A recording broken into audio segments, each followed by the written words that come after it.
Hello, thanks for being in a new video. This time I have the full review of the Redmi Pad SE. Let's get started.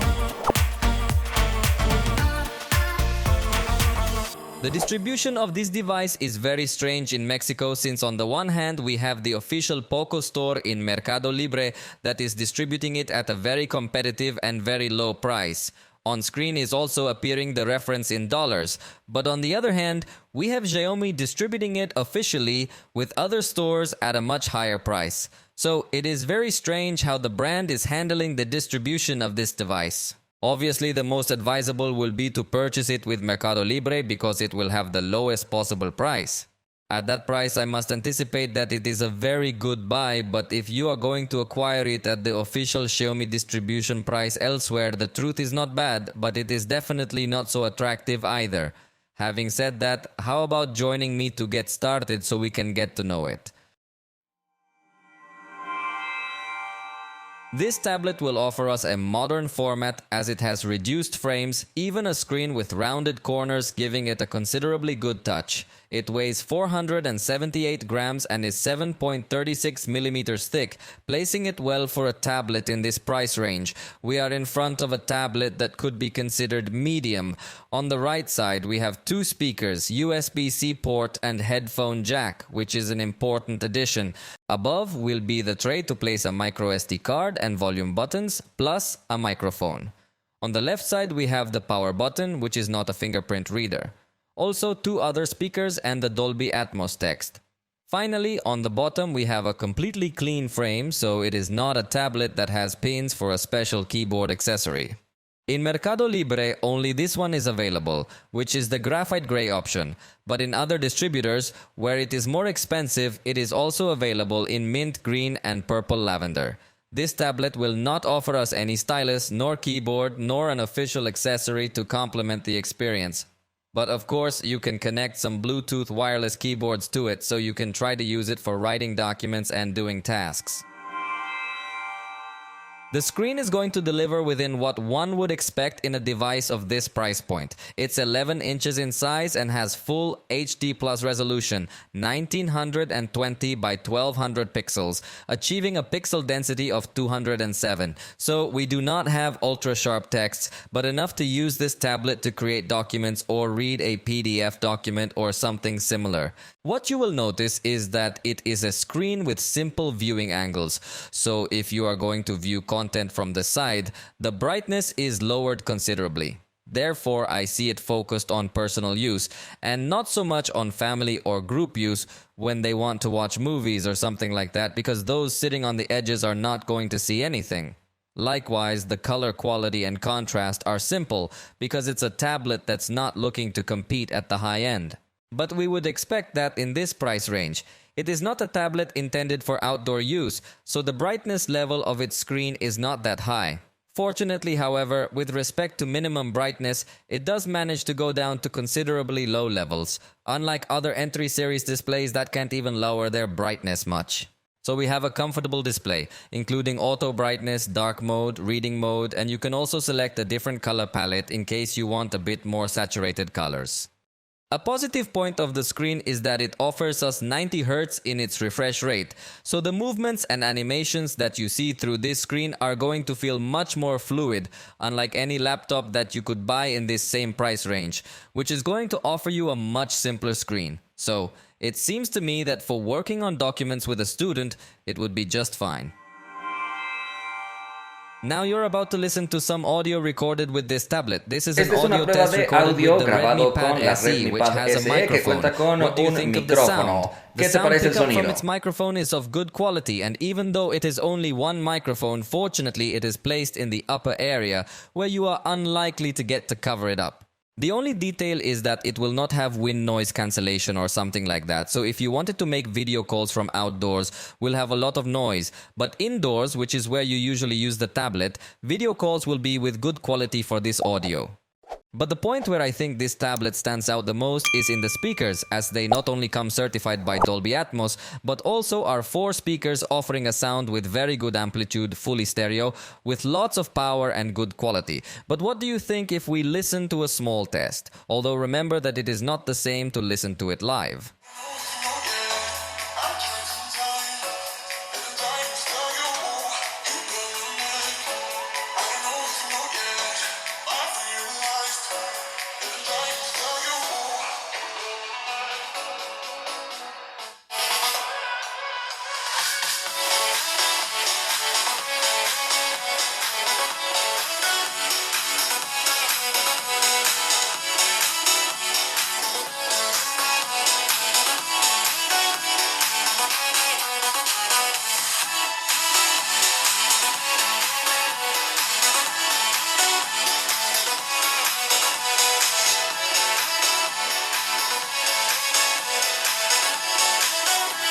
having Dolby Atmos in the sound settings, we will have access to an equalizer with some presets or specifically band by band to have a very good experience. Also remember that it does have a headphone jack. And in case you want to use wireless headphones, you can use high-resolution audio thanks to support for LDAC and LHDC codecs, in addition to the basic ones. There is no doubt that audio will be its strongest point. The front camera is 5 megapixels with f2.2 aperture, capable of full HD video. Esta es la calidad de video que tenemos con el dispositivo de frente en una ventana, entonces es un entorno muy bien iluminado y tengo mis brazos ligeramente flexionados. Voy a estirar mis brazos para tener la toma más amplia posible para que veas que nos ofrece una amplitud regular, entonces no es de las cámaras más amplias, pero dentro del rango de precio creo que nos ofrece una buena calidad para hacer videollamadas. Sobre todo si lo comparas con lo que te podría ofrecer una laptop, que en este precio va a ser un desastre. Si tu prioridad son videollamadas y documentos, te recomendaría mucho más adquirir una tablet que una computadora. Ahora estamos en un entorno de contraluz y aparece mucho más ruido en la escena, sobre todo en las partes más oscuras, pero me gusta que le da prioridad a iluminar el rostro porque en una videollamada es lo que más importa y parece que se ve bien. Finalmente estoy en una zona con mayor oscuridad y nota cómo el ruido se incrementa, pero creo que de cualquier manera, teniendo suficiente luz artificial, vas a tener una buena calidad en tus videollamadas. The rear camera is 8 megapixels with f2.0 aperture, and it also gives a full HD video signal. The good news is that it does have a document mode through which you can scan these sheets. These documents are going to have a very good level of detail so that you can read or print them later. And even though they are saved as an image, if you hit the share button and then print, you can perfectly well export it as a PDF document. So it's a very useful tool. This camera is also capable of scanning QR codes, although the action icon appears very small in the bottom right corner. I would only use this camera for scanning documents because if you want to take photos, it will not offer excellent quality. It would be preferable to take photos with the cell phone and then transfer them to the tablet. Video recording is not going to stand out either. It records simple, the focus struggles a lot, even in good lighting conditions there are areas of noise. So it does not offer us a very high quality in this regard. But personally, I do not dislike it, since I only use tablet cameras for video calls and scanning documents. The software of this tablet is MIUI 14 4-path. Basically, it is MIUI, simply with the difference that here we have a small dock which we can display inside any other application simply by swiping from bottom to top in an area other than the center. The difference will be the black line and the gray line. I do not know if you can see it well in camera, but if you do this gesture from the center, you close the application, but from a little further to the side, you will be able to slide to display this dock. Through this dock, you can not only open applications in normal format, but also in floating format, giving you more versatility when working. So this will be one of its strong and pleasant points since it allows you to open several things at the same time. In addition, the applications you have recently opened will appear here, and you can slide them to put them in a floating window. We can have two windows of this style open at the same time, resize and move them, so it gives you very good versatility to work with multiple applications at the same time. This is a nice point, as it not only allows you to open floating screen applications, but also split screen applications. Simply in the list of recent apps, you simply hold down on the app of your choice and press this button to switch to split screen format. Not all apps will work in this mode, but most will. Supposedly, it also brings tools to have a beauty mode and other things on video calls, but unfortunately, it didn't work for me. I tried it with Telegram and Zoom, and neither app showed me those additional tools. Finally, another addition that we will find will be the video toolbox that we can activate in certain applications only. Through this toolbox, you could start screen recording, also take a screenshot, wirelessly project the screen, and even if you don't have YouTube Premium, you could continue playback in the background with the screen off. As you can see, it offers good tools to have a considerably good tablet experience. I don't think it's the most advanced in the industry, but I think it's a good operating system. It even has a calculator app that the iPad doesn't have. I'm happy to say that. On the security side, notice that we have a weakness because it doesn't have a fingerprint reader. It will only have facial recognition, but it's two-dimensional, so it's not the most secure. I think that for a more secure experience, you should use a pattern, a PIN, or a password, but it could become tedious to be constantly unlocking. For that reason, I also don't like that it doesn't integrate Google Smart Lock, which would allow you to keep the tablet unlocked at home. Instead, it integrates Bluetooth unlocking, so as long as it's connected to a Bluetooth headset, it could stay unlocked for a slightly more convenient experience. Within the security application, we will find some additional options as we can block access to certain applications even if the tablet is already unlocked. We set a PIN or a pattern that can be different from the lock screen and choose which applications we want to require this second authorization. You could also hide apps from the home screen or even create a second space with apps completely separate from the first space and each with its own PIN or unlock pattern. Within the file manager, which curiously opens vertically by default, we can select some files that we want to make private, and just like that, they will disappear from the main environment. And to show these hidden files, just swipe down all the folders to access this private folder. So, it's a tool that can be useful. The battery honestly didn't give me a very good experience, what shall we say? It has a capacity of 8,000 milliamps, and in my test it performed less than what tablets perform on average. So with a very extreme use, it could reach about 4 hours of autonomy, demanding it to the maximum.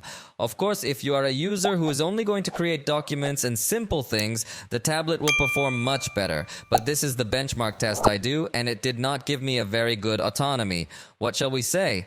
I was playing YouTube videos in the foreground, while in the background I ran a battery drainer. It even seems that YouTube consumed even more battery than the drainer, so it definitely doesn't give a high battery performance. Fortunately, you do have a saving mode for the day-to-day that could help you to optimize this section.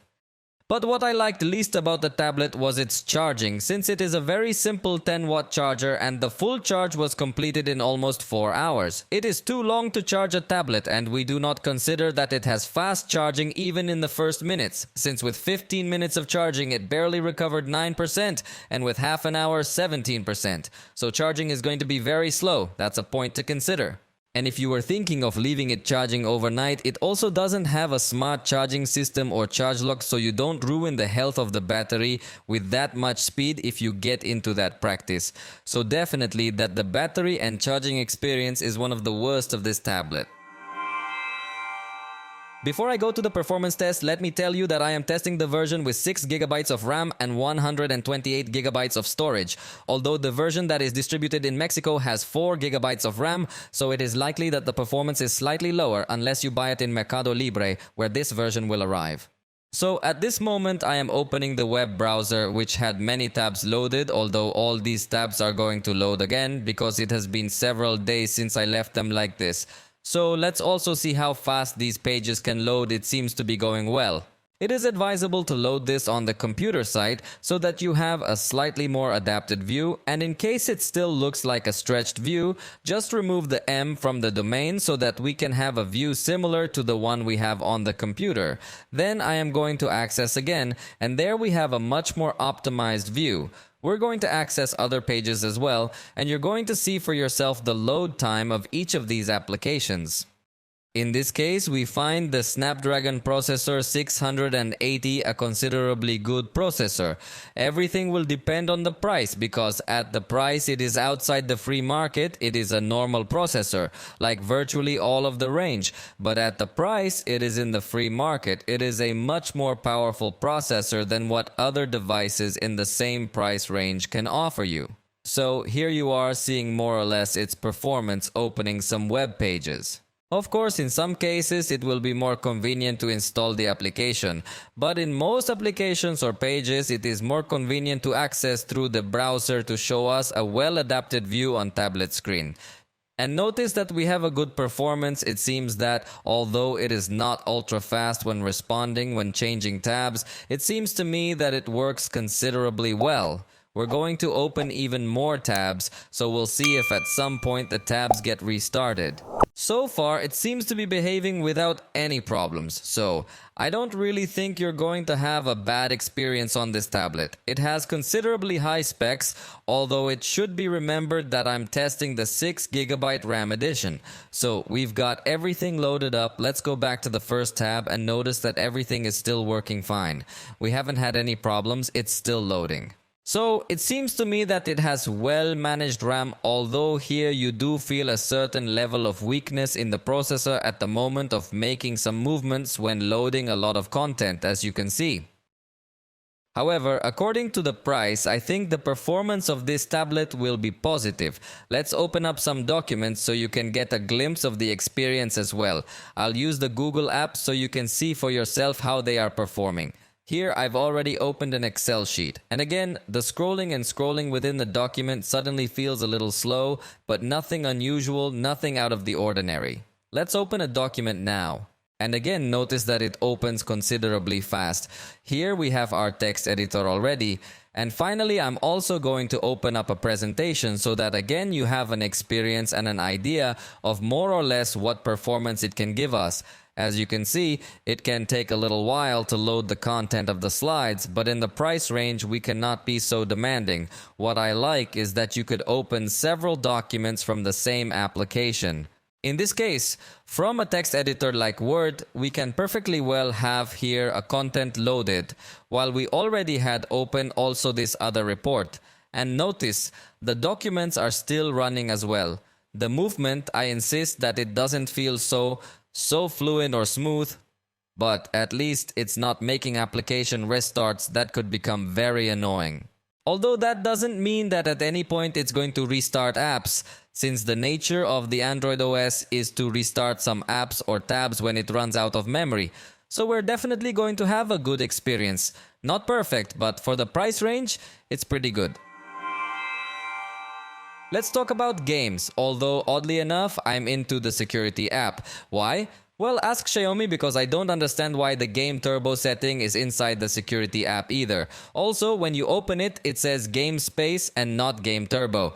These kinds of inconsistencies are a wee bit common in Xiaomi's system. Here we can add the games we already have installed so that we can manage them from our main screen and we can enter to play from here. Even in the upper left corner shows us the battery status and CPU and GPU consumption. In the game turbo settings, it gives us a performance optimizer in case you want to use it, if you feel that the device is getting too hot when playing. It also brings an enhanced experience to disable auto brightness and some other things that might annoy you when you're gaming, so it seems like a good suite of tools. When you log into a game, you're going to notice that in the top left corner there's this Game Turbo tool that would allow you to optimize memory, clear things that are open, enable Do Not Disturb modes, wirelessly cast the screen to another location, and even if the game is downloading content, you could dim the screen so that it doesn't consume as much power while it's downloading so it doesn't get cancelled. You can also manage the brightness and change the style of notifications, and even modify the style of your voice if the game integrates voice chat. There are several options available such as girl, woman, cartoon, robot, or man voice. And we also have some timers that could come in handy in arena type games. The suite of in-game options seems very positive to me.